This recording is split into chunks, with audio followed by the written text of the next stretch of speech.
오윤혜 씨, 어서 오세요. 네, 반갑습니다. 오윤혜입니다. 예. 자, 피드백 타임 시작해봅니다. 6873님께서 최상병 특검법 부결과 관련해 오늘 최상병님 부모님도 많이 힘들어하시지 않을까요? 저희 오빠네 집 근처에 사시는데 하루하루 힘들다 하셨다고 하네요. 가장 많이 힘드셨을 것 그렇죠. 같고. 그리고 얼마나 어떤 좌절감이 크시겠습니까? 네. 이 부모님을 비롯해서 오늘 또 그 해병 예비역 해병들은 눈물을 보이기도 했다 그러는데요. 그 현장에 네. 참 답답합니다. 어떻게 오늘 표결 어떻게 보셨습니까, 오윤혜 씨? 저는 가장 궁금합니다. 이 안철수님께서 인증샷을 남겨놓지 않으셨다면 예. 인터뷰에서 소신껏 본인 의견을 투표했다고 하셨는데 예. 소신껏 그 투표의 결과가 어떤 것인지 꼭 보여주셨으면 좋겠다. 예, 그렇습니다. 네. 뭐 그분만뿐만 아니고 그 찬성한다고 했던 5분들이 어떤 선택을 했는지 궁금하고. 네. 그리고 지금 부결에 던진 국민의힘 그 다수의 의원들 네. 과연 옳은 선택인지 정말 어떤 국민들의 뜻에 반한 건데요. 맞습니다. 그런 선택을 했어야만 했는지도 한번 그분들도 네. 한번 진지하게 다시 생각을 해보셨으면 하고 뭐 그런 바람이 있습니다. 4월 기준으로 이 77개 정도의 공기관장 자리가 비어 있다고 합니다. 예. 네.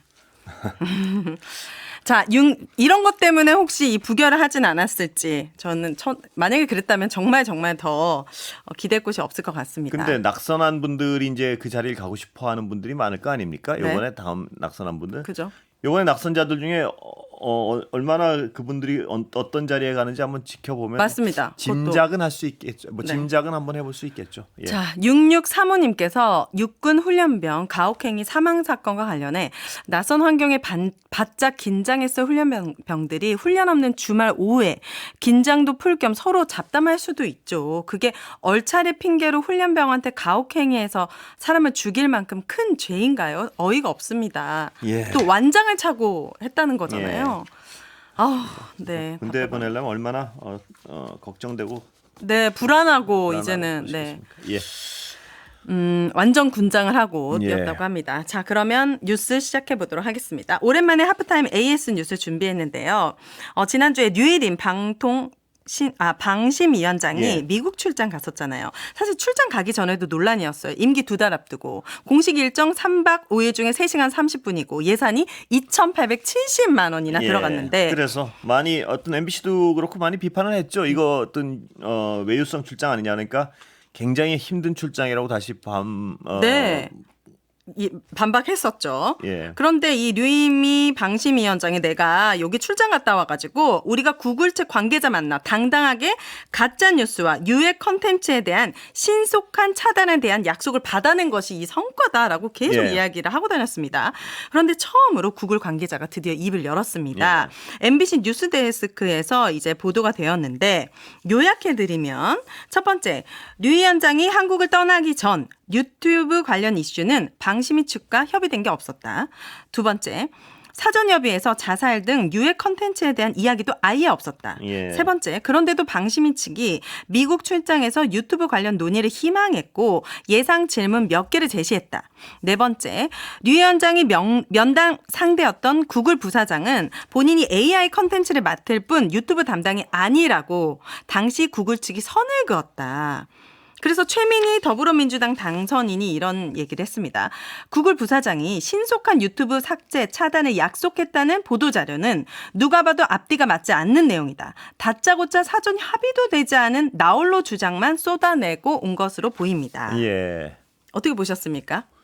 그러니까 뭐 지금 추정하기는 이런 거 아니겠습니까? 가기 전에 외유라는 어떤 비판이 있으니까 네. 가서 이런 걸 하나 뭔가를 보여주고 싶었고 네. 뭔가를 보여주고 싶었는데 가서 어떤 사전 협의도 안 된 걸 가지고 주제를 꺼내가지고 또 나중에 그걸 무용담처럼 얘기하는 책상을 쾅 치는 무례한 행위를 했고 네.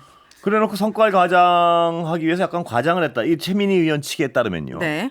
이런 상황이니까 흐름상 그 문맥은 이해가 가잖아요. 그런데 네. 이렇게 약간 어떤 망신스러운 부분도 있고요. 네. 이게 다 어떤 그 처음에 얘기했던 그 그 외유성이라는 비판을 피하기 위한 여러 가지 무리수가 보인단 말이에요. 굳이 갔어야 되나 뭐 이런 생각이 드는 거죠. 그러니까요. 성과를 만들어와도 시원찮을 판에 있지도 않은 성과를 부풀리고 뭐 오히려 문제를 일으켜가지고 항의 방문을 하게 만들고. 항의 방문을 하게 만든 건 팩트고 뭐 네. 성과는 있다고 주장은 하는데 그것도 과장됐다는 게 최민희 의원 측 주장이고요. 네. 예.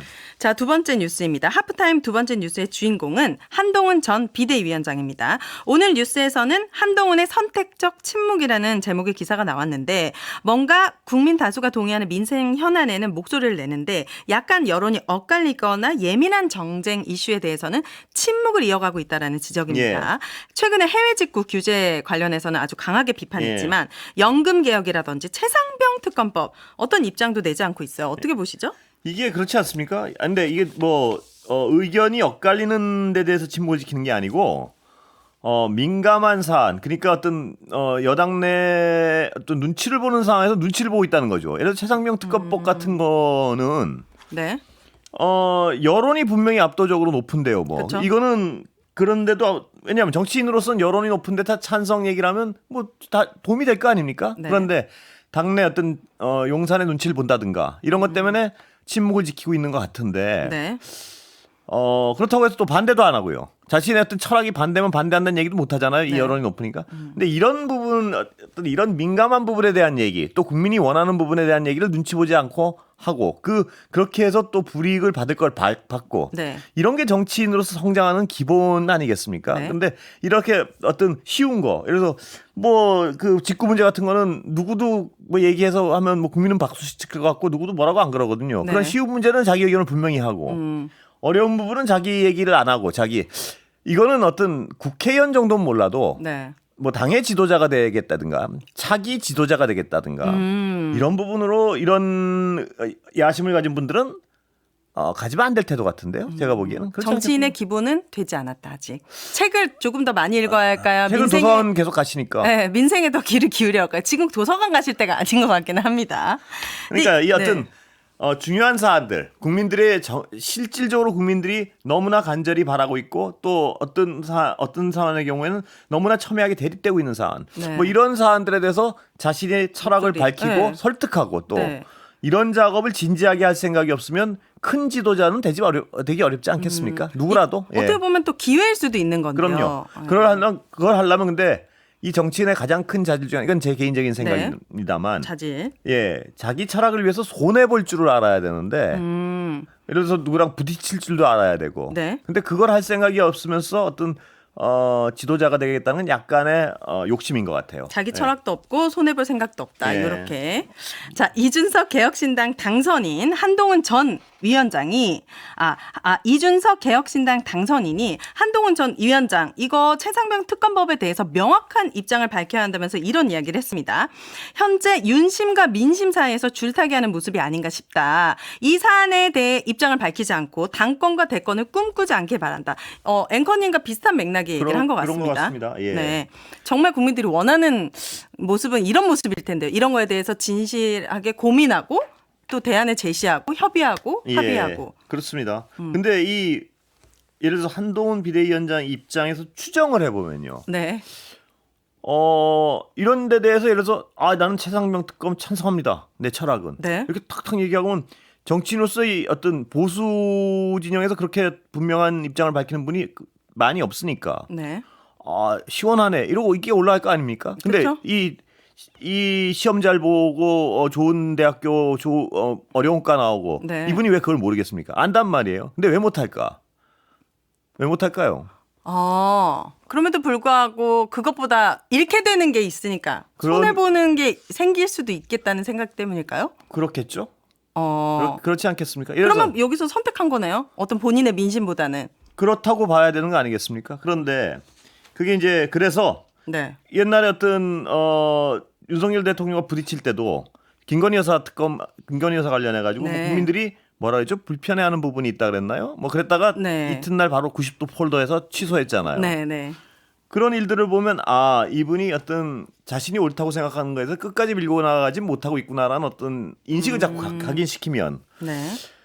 정치에 욕심이 있는 분으로서는 굉장한 어떤 이런 역사들이 쌓이지 않겠습니까? 당신은 언제 근데 정치는 저는 역사가 있다고 보거든요. 그 네. 개인의 역사, 네. 개인의 역사를 잘못 쌓으면 큰 지도자는 될 수 없다. 뭐 이런 게 제 생각입니다. 예. 그렇군요. 그러니까 확실히 한동훈 이 전 비대위원장이 정치인으로서는 성장의 가능성이 낮아 보인다. 뭐 이런 과거들이 지금으로서는요. 이런 과거들이 쌓이면 쌓일수록 발목을 잡지 않겠습니까? 나중에 또 반드시 물어볼 것이고. 그렇죠. 네, 당신은 그때 뭐 했냐고. 네. 그리고 정치를 하는 사람들은 그래서 네. 하나하나의 선택이 정말 칼날을 위해서 선택을 해야 되는데 당장 이건 어떻게 보이느냐로 선택을 해나가면 저는 안 된다고 생각해요. 특히나 큰 지도자가 되고 싶은 분일수록. 그렇네. 부딪히는 것보다 피해가는 걸 선택하는 더 쉬운 길을 선택하는 것처럼 보이긴 합니다. 그렇죠. 네. 그렇게 되면 국민들이 나중에 큰 선택을 할 때 그 역사가 다 기억을 하고 있잖아요. 기록이 돼 있고. 네. 뭐 그렇지 않겠습니까? 네, 오늘 기억하도록 하겠습니다. 하프타임 여기까지 하도록 하겠습니다. 네, 오윤혜 씨 감사합니다. 감사합니다.